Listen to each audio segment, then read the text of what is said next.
28 degrés dans le département de l'Ouémé avec un ciel couvert. Mesdames et messieurs, bonjour, les titres. À quelques heures du lancement des épreuves écrites du baccalauréat 2026, les ministres des enseignements supérieurs et secondaires ont effectué une visite de travail à l'office du bac. Objectif, s'assurer que tout est fin prêt pour cet examen. Les précisions à suivre. Session solennelle des régulateurs des organes du secteur de l'énergie de l'espace de l'Union économique et monétaire ouest-africaine à Cotonou. Une rencontre focus sur les enjeux liés à l'intégration énergétique régionale. Les détails dans cette édition. Et puis, la Confédération africaine des sports boules peut désormais souffler. Le litige qui l'opposait à la Fédération internationale de pétanque et jeux provincial a connu un dénouement favorable. Le tribunal arbitral du sport a rendu son verdict et l'information est donnée aux médias via une conférence de presse dont vous aurez les détails dans un instant. À nouveau, bonjour. Le compte à rebours est lancé pour les candidats au baccalauréat session de juin 2026. À quelques jours du démarrage des épreuves écrites, deux autorités gouvernementales sont allées s'assurer que tout est prêt pour un examen sans fausse note. Il s'agit du ministre de l'Enseignement supérieur, de la Recherche scientifique chargé de la formation technique et celui de l'enseignement secondaire. Une délégation qui s'est rendue à l'office du bac pour faire le point des préparatifs. Teddy Goudalo, Jocelyn Barriga pour le compte rendu. À quelques heures du lancement des épreuves écrites du baccalauréat session de juin 2026, le ministre de l'Enseignement supérieur et de la Recherche scientifique, chargé de la formation technique, et son collègue de l'enseignement secondaire ont effectué une visite à l'office du baccalauréat. Ils sont venus s'assurer du bon déroulement des préparatifs de cet examen national.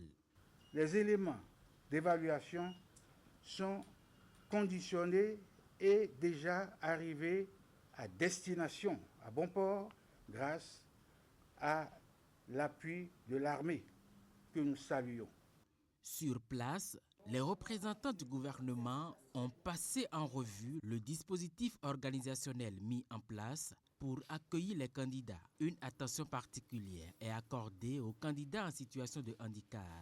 Nous avons 13 candidats amblyopes et 21 candidats sourds ou malentendants. Ces derniers composeront dans les centres du CEG Segbea et du CEG Zongo de Parakou. Nous sommes rassurés que le lundi prochain, nous allons avoir un démarrage avec beaucoup d'énergie et que nous allons bien terminer. Je ne peux pas ne pas saluer vraiment l'augmentation de l'effectif dans les séries scientifiques parce qu'en 2025, nous avions 2788 apprenants en série C, dont 893 filles. Et cette année, nous avons 3199 apprenants en série C, dont 1069 filles. Vraiment, c'est à saluer. Des aspects logistiques aux mesures sécuritaires, en passant par l'acheminement des épreuves et l'aménagement des centres de composition, tout a été examiné avec attention. Au terme de la visite, les ministres se sont déclarés satisfaits du niveau de préparation observé.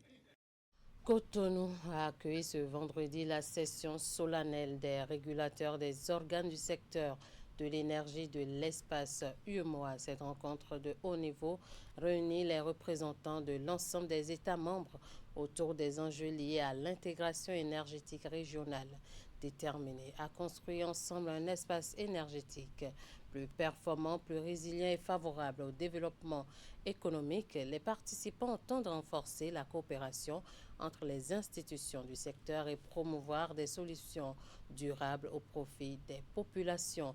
Les temps forts de cette cérémonie dans ce reportage de Lucrèce Okwidjo, présenté ici par Florence Bossa.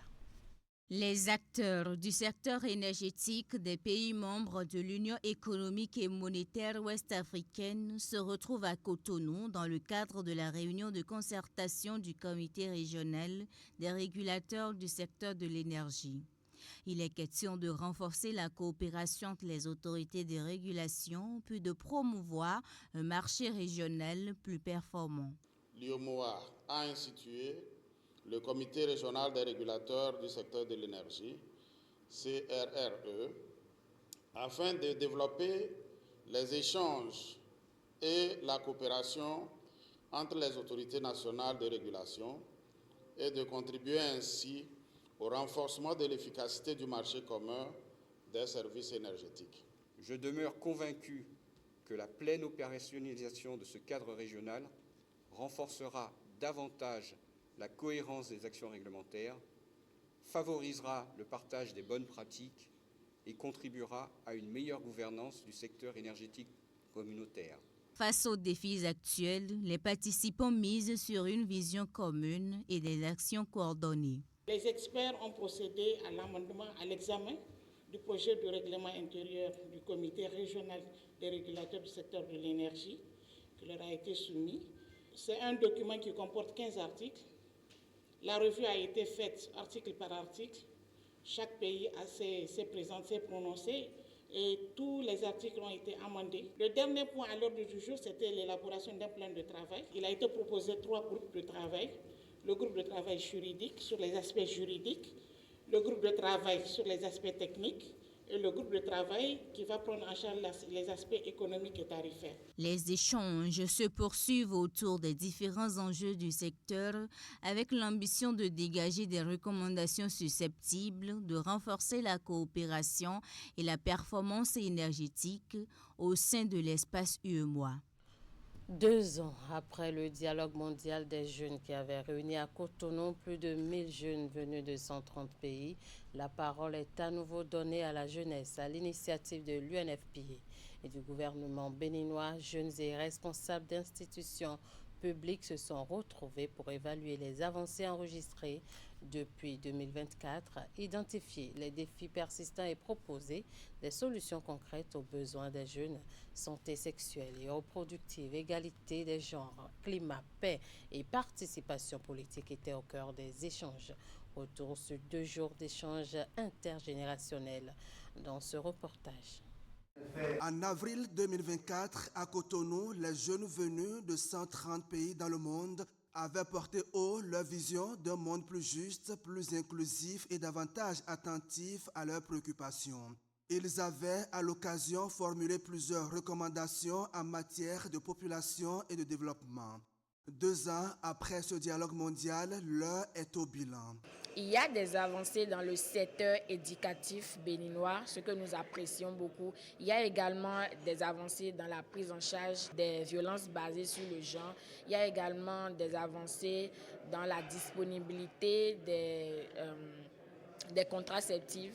Donc, il y a assez d'avancées. Il y a également des avancées et même des innovations dans le secteur du climat, la biodiversité. Les jeunes proposent des dispositions et soumettent des politiques, mais en retour, ils veulent aussi s'assurer que ces politiques soient mises en exécution. Et pour que ça soit plus mis en exécution, ils se sont recommandés de s'assurer d'être aussi dans ces instances d'une manière ou d'une autre pour pouvoir favoriser ces implémentations d'ailleurs. Durant 2 jours de travaux, plusieurs thématiques majeures ont alimenté les échanges. La santé sexuelle et reproductive des jeunes, les droits humains et l'égalité de genre, l'éducation, l'entrepreneuriat, mais aussi la durabilité environnementale et l'action climatique. Le Fonds des Nations Unies pour la population se réjouit donc de cette rencontre. Et je voudrais aussi remercier ceux qui font confiance à la jeunesse, qui portent les questions de la jeunesse dans leur cœur. Et ceux-là qui souvent font confiance à des institutions comme la nôtre. Au-delà du bilan, cette rencontre aura surtout permis de renforcer le dialogue entre les jeunes et les institutions publiques. Une démarche qui vise à transformer les recommandations en actions et faire de la jeunesse un véritable acteur du développement durable. On va dans le département du Zou. Les conseillers, les nouveaux conseillers communautaires de la communauté des communes du zoo sont connus. Ces derniers ont été officiellement installés ce mercredi. C'était en faveur d'une cérémonie présidée par le secrétaire général de la préfecture d'Abomey. Il s'en est suivi l'élection du président et à l'unanimité, les 53 conseillers ont plébiscité Auguste Ayrourin pour présider les 7 années à venir la destinée du groupe. L'objectif reste le maintien du cap en ce qui concerne les actions de développement en vue de l'émergence des 9 communes du département du Zou. Hélène Amonsou. C'est un mandat de défi qui s'annonce pour l'ensemble des conseillers communautaires de la communauté des communes du Zou CCZ. Officiellement installée ce mercredi, la nouvelle mandature devra les 7 années à venir travailler en cohésion et avec plus d'engagement pour impacter au mieux le quotidien des communautés. Elle marque le point de départ d'une nouvelle gouvernance intercommunale que l'État, à travers ma voix, appelle à être plus rigoureuse, plus ambitieuse et résolument tournée vers l'impact concret. Votre présence ici n'est pas une simple distinction. C'est un mandat impératif de résultat face aux attentes légitimes de nos concitoyens et concitoyennes. Face aux besoins des populations des différentes communes du département, nonobstant les frontières géographiques, la communauté des communes du Zou s'est engagée à faciliter une coopération intercommunale et à œuvrer pour promouvoir des actions de développement concertées. En 6 années de gestion de l'équipe sortante, différents projets ont été réalisés, notamment dans le domaine de l'assainissement, de la gestion des déchets ménagers et de l'amélioration de l'accès à l'eau potable. Néanmoins, des défis majeurs demeurent et devront focaliser le nouveau conseil de la CCZ dirigé par Auguste Ayrourin. Je voudrais vraiment vous remercier pour cette confiance renouvelée et rassurer au nom de mes vice-présidents que nous allons faire le travail ensemble, bien sûr, avec vous, surtout dans le consensus. Les challenges, les défis qui nous attendent sont tellement colossaux. Les déchets sur lesquels nous allons beaucoup travailler, l'intercommunalité, la coopération décentralisée, faire en sorte que chaque commune, comme l'ont voulu les pères fondateurs de la communauté de communes du Zou, toutes les communes puissent se retrouver et émerger. Dans ces nouvelles charges, Auguste Ayrourin pourra s'appuyer sur l'expérience et la contribution du reste des membres du conseil. À peine installée, l'équipe a déjà pris rendez-vous pour peaufiner sa planification et lancer sa feuille de route. On reste dans le département. Laurent Zomaï a pris service à la préfecture du Zou. La passation de charge entre Valère Setonogbo et lui s'est tenue ce mercredi. La cérémonie s'est déroulée à la salle de conférence de la préfecture et consacre dorénavant le nouveau préfet dans ses fonctions. On retrouve Hélène Amonsou. Laurent Zomaï est installé à la tête du département du Zou, nommé en Conseil des ministres le 3 juin dernier par le président de la République. Le nouveau préfet du département a officiellement pris service ce mercredi. Il succède ainsi à Valère Setonogbo qui en assurait l'intérim depuis avril 2025. Le préfet sortant, avant de passer le tablier, s'est dit satisfait d'avoir travaillé avec les cadres de la préfecture d'Abomey, puis a souhaité plein succès à son successeur. Ensemble, nous avons œuvré à préserver la paix sociale, à renforcer la cohésion entre les acteurs locaux et à assurer la continuité du service public à Monsieur le préfet nouvellement nommé. Je lui adresse mes sincères félicitations et mes vœux de plein succès dans l'accomplissement de sa mission. Avant de se retirer définitivement, Valère Setonogbo a présenté un bref bilan de son passage à la préfecture d'Abomey. S'en est suivi le rappel des prérogatives et charges du préfet telles que instituées par les différents décrets. La mission assignée au nouveau préfet ainsi que les objectifs du gouvernement qui lui accorde sa confiance ont été également rappelés. Nous avons également conscience des défis qui demeurent. Notre démarche sera fondée sur l'écoute, le dialogue, la proximité de l'action entrant dans la droite ligne de la mise en œuvre du plan national de développement de notre pays. Tout en consolidant les acquis, vous devez impulser les réformes prioritaires du gouvernement. Dans la perspective de l'opérationnalisation des pôles régionaux de développement territorial, notre ministère de la décentralisation jouera un rôle de recentrage stratégique majeur sur son cœur de métier. Cette prise de service marque un nouveau cap en ce qui concerne la continuité dans la fourniture des services aux populations du département du Zou. Et ceux-ci attendent de voir les propositions se traduire en actes concrets pour l'amélioration de leurs conditions de vie. On va parler Coupe du Monde à présent, après cette fenêtre.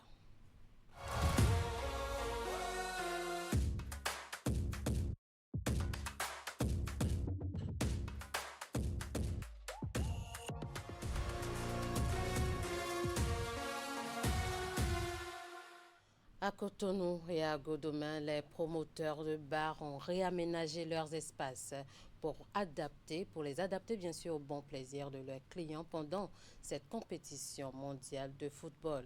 Plusieurs initiatives ont été prises pour que les clients vivent la Coupe du Monde dans les meilleures conditions possibles.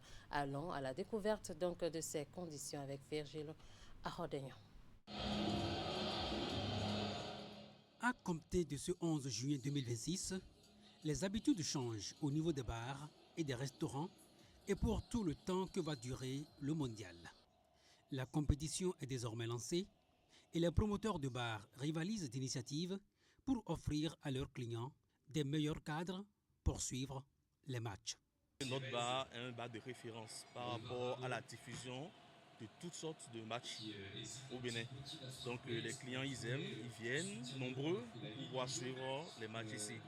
Nous avons pris des dispositions où toutes les télés sont allumées. Nous avons également mis des vidéoprojecteurs pour permettre à tout le monde, tous les clients de bien voir tout ce qui se passera lors de la Coupe du Monde. Même à n'importe quelle heure ils viennent, ils vont pouvoir suivre les matchs. Les boissons sont là, nous avons de bonnes boissons bien fraîches qui les attendent. Il n'y a pas de souci pour ça. Ailleurs, en dehors des boissons fraîches, on mise sur la capacité de séduction des hôtesses. Dans ce bar, le promoteur s'est offert un casting de rêve en ce qui concerne les serveuses qui pétillent de par leur rondeur. Avec leur déhanchement alléchant, elles déambulent dans les allées, offrant aux clients des sensations exceptionnelles. Nous avons formé nos hôtesses à ce que nos chères clientèles puissent vivre tous les matchs de ce mondial, du début du match d'ouverture jusqu'à la finale, en passant par les matchs qui sont à 2h, à 3h, même à 5h du matin. Nous sommes disponibles pour nos clients. Ils peuvent venir à n'importe quelle heure, à n'importe quel moment pour suivre le match en direct dans de bonnes ambiances avec nos serveuses qui sont chaleureux, accueillantes à les accompagner. Des promoteurs ont aussi prévu des lots à faire gagner à leurs clients à travers de petits jeux de questions-réponses sur le sport de façon générale et plus particulièrement sur le mondial.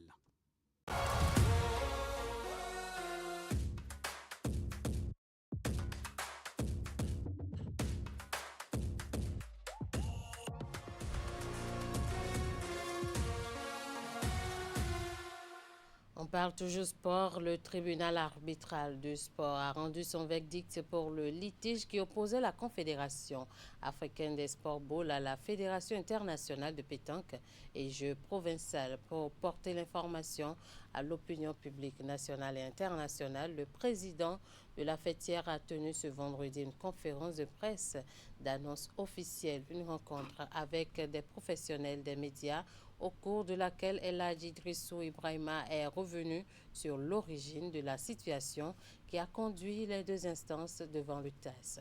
Le point dans ce reportage de Candide Ronreton. C'est le dénouement d'un long bras de fer qui menaçait l'avenir des sports boules sur le continent. Au tribunal arbitral du sport, la plus haute juridiction sportive en matière de gestion de litiges, la Confédération africaine des sports boules obtient gain de cause suite au recours porté après la décision de la Fédération internationale de pétanque et jeux provinciaux de lui retirer sa reconnaissance en tant qu'organisation représentative de l'Afrique. L'arbitre unique décide que toutes les décisions prises par le comité exécutif de la FIP-JP valant retrait de reconnaissance ou exclusion de la CASB sont annulées.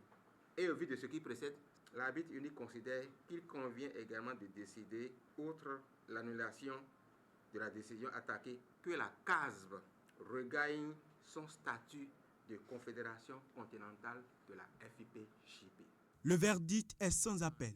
Il constitue une victoire pour la famille bouliste africaine après une décision arbitraire qui a plongé ces derniers mois les fédérations nationales dans l'incertitude et ébranlé des décennies de rayonnement de la discipline.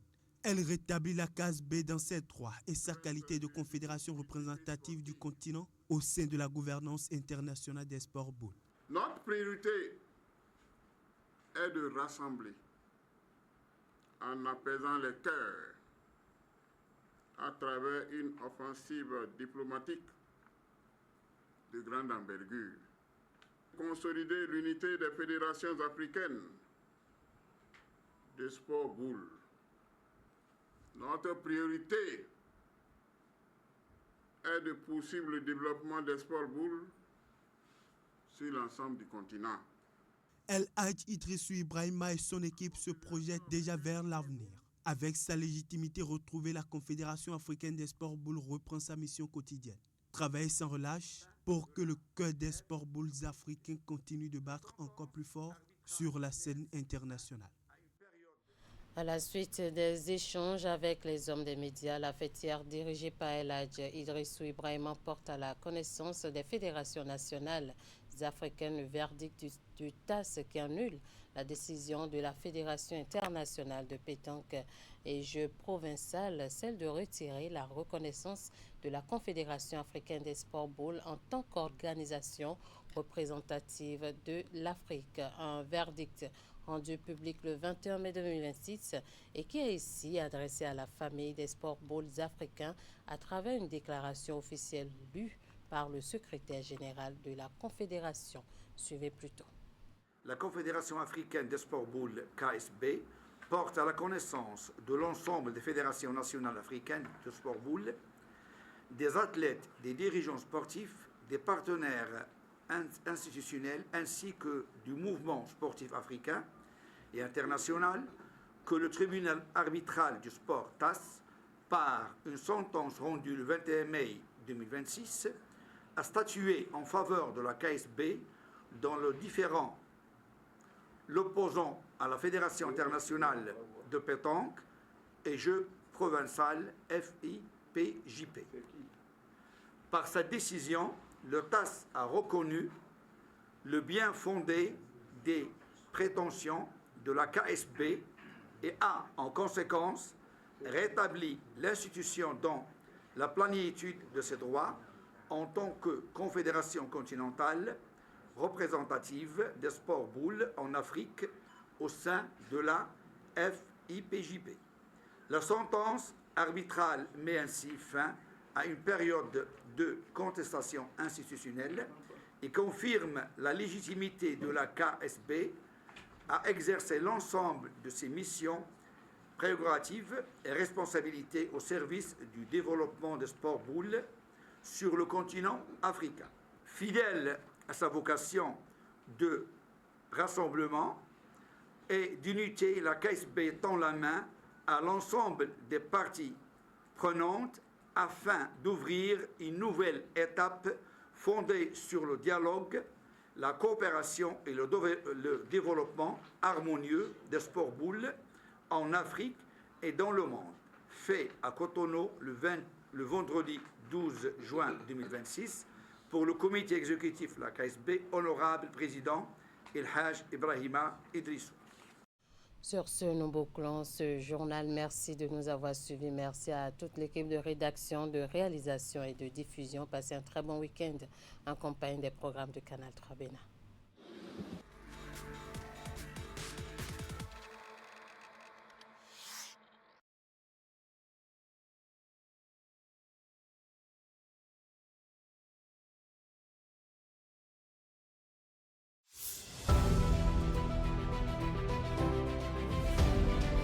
Thank you.